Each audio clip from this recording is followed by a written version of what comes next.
I've already pre-shuffled, and I'll be using 2 oracle cards for your advice. They're the 2 cards to the very far left side of the screen. Then I'll go through the past, present, challenge, and outcome. So, Aquarius, we have energy flows where my intention goes. And then we have gratitude.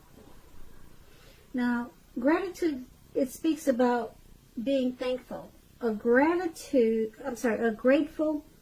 heart is like a magnet, drawing toward it a wealth of abundance. So, what these 2 cards are basically saying is that when you put your energy towards being grateful, having gratitude, you'll become like a magnet drawing in wealth and abundance. And that's your oracle advice for today. So let's move on to the recent past. We have the 5 of Wands, and then we have the Death card. So with the 5 of Wands, it refers to romantic. Well, it could refer to romantic, it could be work or career, but it's about competition. So it would have been important for you in the recent past to not be afraid of competing. You should have known that you have something to offer. You had something to offer, and that you could have been successful too. But you would have had to try to see the results. Now, when this card appears in a reading, your need to believe in yourself would have had to be stronger than ever. So you also would have had to hold your head up high, have faith that you would have ended up in the place that was right for you at that time. You may have been thinking of a career change, so you would have been successful at that too. But you had to know it. You had to believe it. And when it came to relationship questions, the person that you had your eye on at that time, they probably were being pursued by several people.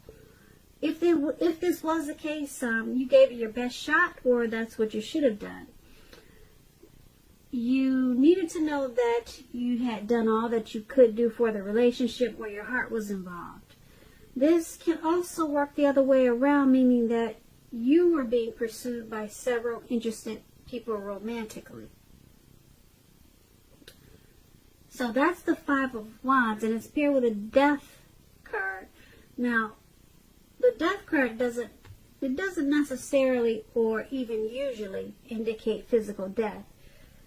In fact, it's considered irresponsible for readers to predict physical death. That's irresponsible of other readers, because we're creatures with free will. Such things, they're not written in stone. This card simply indicates transformation and change. This is definitely a time of, this was definitely a time of deep transformation. And it could have been both internally and externally in your life. Situations, things, people that you had counted on or had gotten used to, they probably were no longer available to you in quite the same way as they once were. This transformation, it can be difficult for some people. The change, though, is usually always needed. And when it comes to love questions with this Death card, if you were clinging to a relationship at the time in the recent past that you were unhappy in because you didn't want to let go of the familiar, or because you hate the thought of being alone, you were probably doing neither yourself or your partner any favors at that time. So you probably did, or you needed to have a frank and honest discussion about the problems that you had in the relationship. And if they can't or would not make changes, or you couldn't and you didn't, then perhaps it was probably time to let it go. Not all relationships, they're fixable, not all of them, but you would have needed to try it first. So with these two cards paired together, the Five of Wands and the Death card for your recent past, there was a lot of competition. You've probably found yourself in some type of competitive situation, and you could have come out on top. But like I said, you would have had to believe in yourself in a real big way. Believe that you could come out on top. Your belief in yourself would have had to been stronger than ever at that time. And being that it's paired with the Death card, something caused some deep transformation. There was some type of something that caused a big change in a real big way. Deep transformation and change. So it had something to do with some type of competition that you were in. So I don't know if you came out on top or not of whatever you were competing against. But if you did or if you didn't, it led to some type of drastic change. Now the change probably didn't feel good with this Death card, but it was needed. Okay? Something that you had gotten used to was no longer there for you in the same way. And it had something to do with all of the competition that you were experiencing in the recent past. So let's head on over to the present time, and we have Page of Cups, and then we have Page of Pentacles. Now the Page of Cups is about a need to play, dream, have some fun. When this card appears in a reading, it means that you're taking yourself too seriously. You probably heard the saying that you probably heard the saying that there's a difference between taking yourself seriously and taking your work seriously. Your work is imperative, and the second could be a disaster when you take yourself too seriously. Okay, so that's what the Three of Cups is about, and it's paired with the Page of Pentacles. Now this card is about boredom. So Aquarius, are you feeling bored in the month of February? Or maybe you will be and you just don't know it. But you're probably doing some things. You're probably going to be tempted to say or do things to shake things up and people up just for some excitement. Rethink that impulse. Find a better use of your energy. Excitement can be created. The Page of Pentacles is a great energy to support you when you have tedious work to get accomplished. The Page can give you focus, backbone, and the will to stick to a task that's not necessarily glamorous or fun. So, with these two cards paired together for your present time, the Page of Cups and the Page of Pentacles, there is a need to play, dream, and have some fun.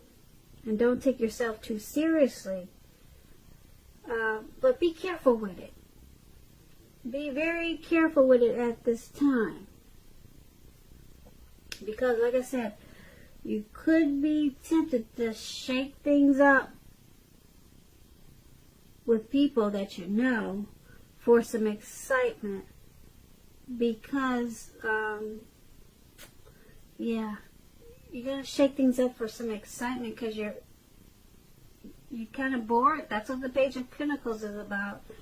You're bored, or you just don't have enough to do, or you just want something you're just looking for some excitement.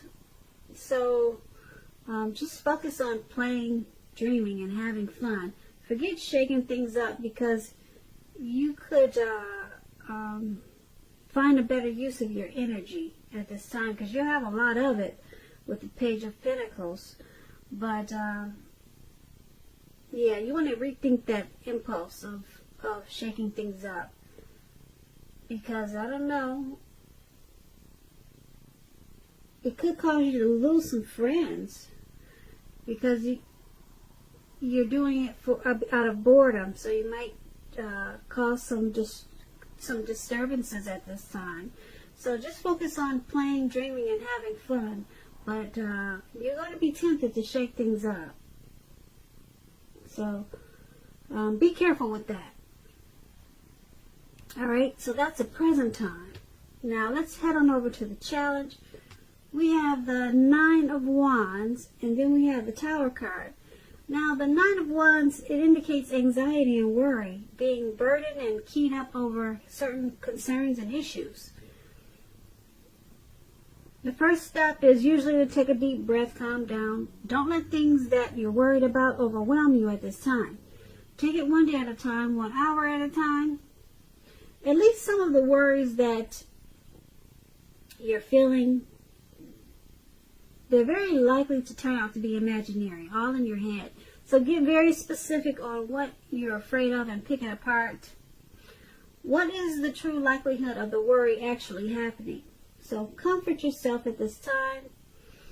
And if you need help, don't hesitate to ask for it. Trying to ask for help is the mark of a strong person. So that's a Nine of Wands, and like I said, it's paired with a Tower card. You're trying to hold on too tightly to the status quo, which can be a disaster at this time. You have to roll with the changes. It's likely that some people, situations that you've counted on as being there for you, they may no longer be there in quite the same way. So this doesn't have to be drastic, because we all know change is the nature of life. And if you try to prevent it, it's going to be like trying to row upstream without a paddle.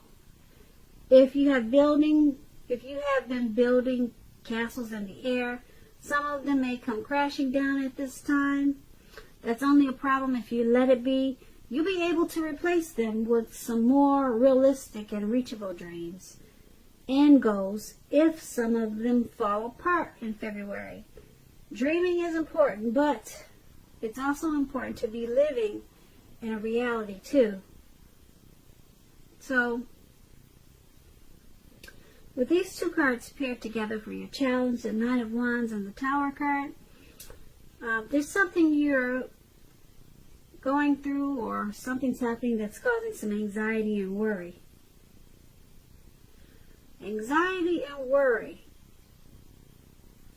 So it's about trying to take things one day at a time, 1 hour at a time. Get very specific on what you're afraid of. Pick it apart. Because the anxiety is probably actually all in your head. Okay, but then you have the Tower card. So something comes crashing down, but that's going to have to be okay, because like I said, change is the nature of life. You can always just start all over again, but something comes crashing down, and it's only a problem if you let it be. So it's got you feeling anxious, you're worried, whatever came crashing down. It's got you keyed up, it's got you kind of stuck in your head. So just pick things apart one by one, and so whatever came down is messing with you a little bit. As you can see in the picture, this man has these swords all around him, circled around him, and it looks like he's battling himself. So that means you're going to be stuck in your head about something that probably didn't quite turn out the way that you probably wished it would. But like I said, the Tower card, it's only a problem if you let it be. You'll be able to replace whatever it is you were trying to do with some more realistic and reachable dreams and goals. Okay, so that's the challenge. Now let's head on over to the outcome. We have the Ace of Swords and then the Lover's card. Now, with the Ace of Swords, it can indicate new beginnings of some part of your life, possibly on many levels, many fronts. Sometimes this new beginning can be started by a separation of some kind, from a relationship, from a job, from a situation. Just know that as anxiety producing as such new beginnings can be, that underneath it all is good beneficial energy that's getting you to where you really need to be and want to go. The Ace of Swords, it calls on us to not be afraid to take a leap if it's in our best interest. Now, the Ace of Swords is paired with the Lover's card. It's associated with the astrological sign of Gemini, the twins. It's possible when this card appears in a reading that you could be feeling ambivalent about a relationship or a situation in your life. It could be that your heart is telling you one thing and your head another. In general, the thing to do within bounds of your morality is to follow your heart when you get this card in a reading. Some people say there are only two modes that any of us operate under at any time, and it's fear or love. So when you can, choose love, and that's what this card is about. The Lover's card is love in capital letters. This card is very powerful card when it comes to love. It's that twin flame type of love. It could also mean a rebonding of a long lost love. Either way, you're going to be very happy. So that's a great outcome. This outcome is about a brand new beginning. Something very positive. And it could be on many fronts. Not just one area, but many different new beginnings. Many new beginnings, not just one. And like I said, it could be from these new beginnings could be because of a separation of some kind. And I'm thinking it has something to do with the Tower moment. Yeah, whatever came crashing down, it's causing you to have many new beginnings. And I'm picking up with this Lover's card, I'm picking up that it could be a new beginning in a relationship. Yeah, a relationship. It could be a situation in your life, but I don't know. The Lover's card is so powerful when it comes to love. I'm thinking it's either a new beginning with a long lost love or just a new person in a real big, beautiful way. Because like I said, the Lover's card is one of the tops when it comes to great love and relationships. It's very powerful. So, not so bad for the outcome, Aquarius. Not bad at all. That's a pretty good outcome. So I hope you enjoyed this reading. There's going to be a link below of the extended version of this reading. I'll go over a lot more. I just want to say thank you so very much for watching. Please comment, please subscribe, hit the notification bell so you'll get notified when I post the next reading. I am hoping that you're enjoying 2020, and I also want to say that I hope that you have a beautiful February.